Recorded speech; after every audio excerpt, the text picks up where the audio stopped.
Hi, my name is Yasmin. Welcome back to 7 Books, 7 Genres. Today, we're reading thriller. And you know what? I just spent 44 minutes talking and the audio didn't work. And I hate this book. I don't like talking about this book and I don't want to talk about this book again. So I'm going to be so speedy. And if I start crying, I just need everyone to be nice to me because it's been a long day. So, the book we are talking about today is Paper Dolls. I forgot who it's by. Sorry, I'm not going to tell you. I'm not Googling it right now. I'm tired. And this book is about a woman who used to work for a newspaper as a newspaper editor. And on one of her first papers, she had to choose between putting two missing girls on the headline. She chose the white girl, who was from an upper-class family.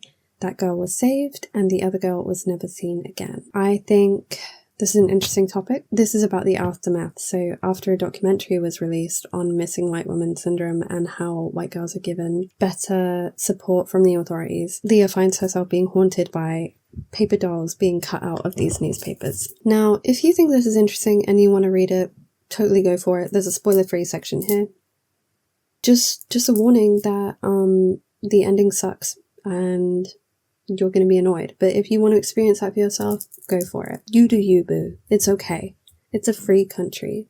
Maybe, depending on where you are. Some trigger warnings. We've got child abuse, death, animal death.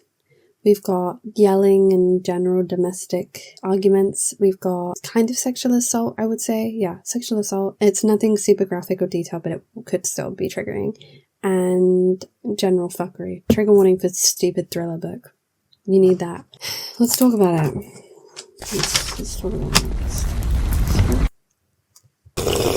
The book opens on a man finding the missing girl, Hope, at the train station. She's 15 years old at this point and she's from a middle-class white family. Upper middle class, I want to say. Like, she has horses. Then we go to the present moment. And this book is a lot of thing A happens, then thing B happens, then thing C happens. So if the way I'm explaining it seems very stilted, it's because the chapters are kind of like that. They're quite short and they flip between times and between scenes, basically. We meet the main character, Leah, who is no longer working. She's been, I think she was basically given leave from her job and never came back. She has a 14-year-old son, Luke, who she has a very cute relationship with, and a husband, Chris, who is a vet who works quite a lot. Now, there's a girl who hangs out with Luke a lot, and she is called Hannah. Hannah also has a friend, Charlie, who's a girl from a council estate kind of nearby. Leah is kind of obsessed with like keeping an eye on her, and she thinks about this girl, Charlie, quite a lot. I don't love the way she talks about Charlie. I think it's kind of jarring. She talks about her in the way that she's like mature for her age, but that maturity is mostly focused on her body and her confidence and not her emotional intelligence or life experience. It's just talking about she's curvy and she knows it. Yeah, because she's 14. So they also have a dog, an old dog called the Mooch, who she loves very dearly and is kind of more fur than dog. Leah likes to run, so she goes for a run and she goes past this old spooky caravan. She gets a call from her ex, Dave, who she had the child with. Dave is asking about this documentary that's coming out on Netflix. Has she seen it? Will she watch it? How's she feeling? And it's about the missing white woman syndrome. We find out about this girl, Tilly Bowers, who was the one that she didn't put on the front page and is feeling really guilty about. She assumes that Tilly is dead. Then she gets drunk with her friend Bunty in the middle of the day and has to make dinner for the kids. This is actually quite funny. After this, Luke and Leah watch the documentary. We don't get much info about this. She just kind of presses play and that's it. We do find out though that Tilly looks a lot like Charlie, and I put in all caps bruh, because the way she describes these two girls is very much, and I could be wrong, but I strongly suspect through reading this book that the author is white or at the very least not black. If she's a black woman, I will eat my hat. That one back. Fuck. Now, the dialogue also is very timed or dated. It's not unbearable to read, but they use adjectives. It's in third person, but they're using adjectives like doom scrolling and talking about Netflix and naming pop culture moments, and it's a bit like, I don't think this will age well. So someone's been in the back garden, they left a candle with newspaper dolls holding hands in it. She tries to tell Chris about this and he's just really dismissive. It seems like maybe she'd had mental health issues before and that he's just chalking up to that. But like, why would she light a candle and just put it in the back garden? That's still weird. Then she needs a ride and she asks her neighbour Sam to take her to the garage to pick up her car. They end up going for coffee. Sam is the dad of the girl Hannah, who Luke hangs out with, by the way. He's not technically her dad, but we do find out about that later. It's very obvious here. In my notes, I've put question mark, because they are definitely going to have some kind of affair. You can kind of tell, you can smell it. She goes on another run past the spooky caravan, and this time she sees that there's a candle and paper dolls in the window. This is really freaked out, and she talks to Sam, and Sam says, okay, we can go down there another day and we can investigate. Like, I believe you. And this obviously brings her closer to Sam because Chris doesn't believe her. She watches the documentary again, and then Luke is asking, for some reason, he's coming downstairs and he's asking about Tilly's name. She's like, why are you asking? And he says they did a Ouija board and it spelled out Matilda. She's really freaked out. She's first of all like, don't do a fucking Ouija board in my house. What the hell? Like, don't mess with that stuff. And he's like, I'm sorry, like, I'm really scared. And so she puts him to bed and she's freaked out. She's thinking maybe something supernatural is going on. Is Tilly's ghost haunting her? She tells Chris about this and Chris just wants her to go to a doctor because we find out that she used to sleepwalk and she had a really, really bad anxiety about something happening to Luke when he was younger. Next, she's mailed paper dolls. Sam gives her the envelope and says, oh, this was given to me by mistake, but it's for you. And it's more of those newspaper dolls. We think here, maybe it could be Sam, maybe, I mean, she's not suspicious, but I'm thinking, that's weird. That's suspicious. She calls up Bunty and she's saying, this is freaking me the hell out. Like, this is all happening and I'm getting stalked and I'm nervous. And so Bunty comes over and she's very, like, quintessential best friend in a thriller book. Like, so crazy. She's larger than life. She's got your back. Don't worry. And they do, like, a Ouija board as a joke. They just draw one on a paper. And it starts to spell out Tilly. And she's like, oh, fuck. Like, but Bunty changes it so it says tits. And they kind of have a laugh. And it's like, ah, ha, ha. Then she bumps into Sam. She doesn't know why she do it, but she kind of... Sorry about that. She doesn't know why she does it, but she feels the need to see him, so she kind of waits where she knows he'll be running on the beach. And they talk, they meet up, they talk. And he gives her a whole load of this clunky exposition about how he's a widower, and when she died, and she asked Sam to adopt Hannah, and so he did, and he's such a nice guy. And the whole time I'm thinking, I don't care, stop talking. Then we get a flashback to Tilly's family suing the paper that Leah worked for. Leah comes home after she's relived all these memories. Someone's broken in. At this point I'm thinking, hello police, we call them? Maybe we call the police? I don't, like, sue me, but I think calling the police after someone's broken into your home is a good idea. But for some reason, she goes around, she sees that the ladder for the attic has been dropped and it's just hanging there open. And what does she do in this scenario where someone's broken into her house and opened the attic? She goes up there. She goes into this attic, which they can just shut on her. And she's like, yeah, this is fine. Now up there is a candle and newspaper. Obviously, it's the same newspaper that she had edited. And it's just like a message, you know, like, I know what you did, blah, blah, blah. And I'm just thinking, girl, you're so fucking stupid. Even worse though, I put in my notes, Chris is allergic to believing women. Because after this has happened, he's like, no, you're just crazy. Like, you're bonkers. Like, the candles are there. He could see them, right? Like, they're not her candles. But he just really, truly believes that she's, like, sleepwalking again or tormenting herself with guilt. Won't believe her for some reason. She chats to Bunty about this. And I put here, it kind of feels like she needs to emphasize having a black friend. And I do want to talk about this because this book had some really good themes, right? It had some good ideas, but I felt like for the plot to work, you need the main character to make mistakes. And the author was so insecure about us not liking the main character that she always gave her an out. She gave her an excuse for doing what she did. So we find out in flashback scenes that Leah was feeling pressured by the people at her job and that she didn't have a choice but to run Tilly's story on the back because she was being told it was a bad idea and she's the only woman editor and she feels like she has to do what these men want, right? Fine. But then, just to really let us know that she's not racist, she has a black friend, right? And Bunty gets compared to Rihanna all the time. And it's always talked about how sexy she is and how cool she is and whatever. And this kind of way that feels a bit like, guys, look, I like black women. I like them. I swear I like them. And I just feel like it wasn't super subtle and it felt a bit like the author was so insecure about having this character make poor decisions. Your main character isn't always meant to be likable. The main character is meant to be a vehicle for the story to move through. It would have been more interesting and I think more impactful for this character to confront her biases instead of having an excuse for them. Sam buys her hair dye because they had a conversation about it. I don't care. Whatever. You're so nice. They have like a moment before they go investigate this caravan. And it was weird because obviously, as we remember, there was a candle and paper dolls in this caravan. But when they go to get in, the door's like jammed shut. It hasn't been open for a long time. It's like rusted. And they open it. They look in. It's like all old food and stuff. There's also Tilly's jumper. So she's really freaked out. They call the police. She thinks, oh my god, maybe it's something to do with her, like, being missing. And her and Chris fight about her being crazy. She goes out with Bunty another night, and they are having some drinks, and she sees Sam in a group of men.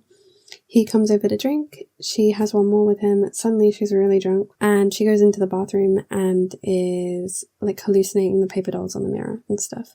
Someone finds her collapse and they take her home, but she wakes up with a glass of water next to her bed and she doesn't remember. She thanks Chris for the water as well, and he's like, I didn't leave that.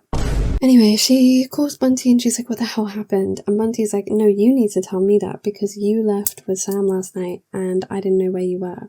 She didn't sleep with Sam, but Bunty does give her a monologue here, which I really liked, about you could hook up with him and it might feel really good, but the second you're done, you're going to think, wow, I fucked that up, right? Like, now I don't even want him anymore, or now I've ruined my marriage and I have to deal with that. And I thought this was a good monologue and it was really well delivered and I really enjoyed that. I'm going to put my light on because for some reason the lighting sucks. Does that help? It doesn't help. She takes the kids to the skate park. Cue more weird conversations about Charlie. She's saying like, yeah, she's like wearing her little shorts and walking so confident and like, ugh. It just feels so like she's using her body as an excuse for her being mature, but all that means is she's like a bit curvier. It also feels a little bit like she's using her class and her race to insinuate that she is more mature, which I think leans into some actually really harmful stereotypes about black women and how black girls aren't allowed to be young for very long. Hannah has been acting really, really weird, and here I'm thinking, oh my god, it seems like she's got a secret, like she's uncomfortable around Charlie almost, or doesn't want to talk about things. So I'm thinking maybe the reason Charlie's hanging out with them so much is because she is actually doing something with Sam, and that made me think, bleh. But I was suspicious of him. He's suspect. She goes to visit Tilly's mother and beg for forgiveness, basically, and Tilly's mom is like, I can't give you forgiveness. You're coming to me asking me to give you peace when my daughter is missing. You need to get the hell out of here. So she does. Then she has the idea to talk to Tilly's friend. She kind of does some research, tries to find her, bumps into Sam, talks to him about it after she's argued with Chris one more time. Oh my god. These guys are so annoying. Sam basically tries to take her to bed. They kiss and she's like really into it, and then she thinks, god, like I shouldn't do this. So she is like, no, I need to leave. And he's kind of pushy with her. It's really gross. But she does leave. Then when she gets home, Dave and Chris have basically said that they want to take Luke away for the summer, and Dave is going to take Luke to the seaside to kind of like just chill, spend the summer for much longer than Leah anticipated. Once he leaves, as we know, she's very anxious about him leaving. She really loves him. She's very attached to him. She goes to kind of talk to Sam again the next day or whenever this is, and she's hoping for some comfort, right? For her, this affair has been emotional. It's been he believed her when Chris didn't. He's so kind, he's so sensitive, Chris isn't. She sees him, he says, I can't stop thinking about you. I'm needed to see you. And she's like, oh my god, why? And she's hoping he'll say, because I love you, because I care about you, because I'm worried about you. And he says, because I want you so bad. And she's like, ugh. And he is just super pushy, and she's like, oh, never mind. She realizes, which I actually really like. I really like this realization that he just wants her and doesn't love her. Oh, also someone put her obituary in the paper. In my notes I just put, girl, what? However, Sam has been foolish enough to text her about what they got up to, and I'm not sure if it was like on Facebook or what it was. For some reason, this is on Chris's iPad. They have like shared messages on there, and he saw this while he was at work, and he comes home furious, and he's like, I can't believe you, throws a mug, smashes it, leaves, all of this. I was like, then she sees another doll, and someone has poisoned her fucking dog this time, right? Her dog is really poorly, and she asks Bunty to come over and drop him at the vet, because obviously the vet is Chris. Bunty goes, and after she leaves, this is where everything just starts hitting the fucking fan, okay? Because the next series of events I'm about to tell you is just like, stuff is happening. We find out that Chris, he had this new assistant, Alice, and we were kind of suspicious that maybe something was going on because he was always talking really highly of her. He has been cheating with Alice, right? Because Leah checks this like shared iPad. I don't know what the fuck it is, right? It's a plot convenience, that's what it is. She checks these messages and it is Alice in her underwear, and she's like, oh. Everything goes to shit after this, right?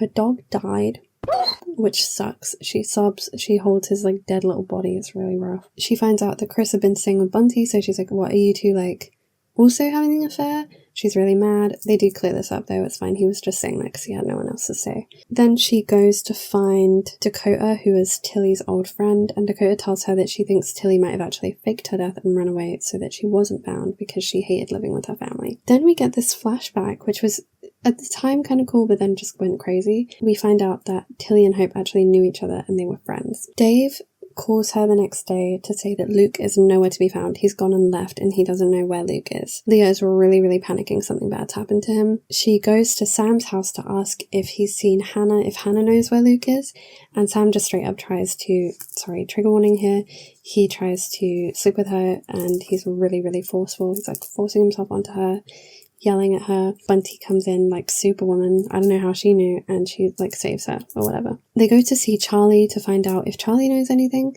and Charlie's really angry. She's like, no, they ran off without me. Like, I'm so mad. Before she tells Leah everything she knows, we get a flashback scene here. This flashback scene is of Hope and Tilly being little gay lovers, and while I'm usually all for this, I think that this was kind of a crutch. Like, it felt like the writer just put them together for the plot convenience, and also the Hope's POV is just so insufferable. She's so like flowery and irritating. Maybe that is how a 15-year-old would write, but I don't want to read it. She's like, only I know how she tastes and how golden she looks in the light and how... Girl, you're 15. Go play Roblox or something. Whatever. Anyways, so in the next scene, Charlie is filling Leah in on what she knows, and it turns out Sam is evil. He's evil. He is abusing Hannah. Hopefully this, wait, no, not hopefully. I think just physically, not sexually, but he did try to sleep with Charlie, or was being very inappropriate with Charlie. And Charlie was actually staying over there so much because she was protecting Hannah. This was something I felt kind of bittersweet about, because I thought that the concept of Leah realizing, oh, this whole time I thought that Charlie was the one trying to get out the house and it was actually Hannah, could be a really good teaching moment for, okay, why did Leah think that? What biases did she have? But we never really get into it. It's just kind of like, huh. And I think it would have been another good teaching moment for Leah to go, oh, maybe I made these assumptions because of race or class, and she could tackle that. But this book doesn't have the guts to make Leah a bad person, so they won't even talk about it. Now, okay, this is where the book becomes like not unreadable in terms of the writing's really bad, but unreadable in terms of the plot makes zero sense. It feels like you gave me LSD and told me to write a thriller. She goes to the house. She goes back home and her garden is on fire. And for some unearthly reason, she knows that Luke and Hannah, who are missing, mind you, are in her treehouse.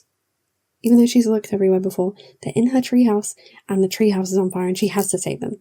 I know how she heard this because I read that scene like 4 times and they didn't even say nothing.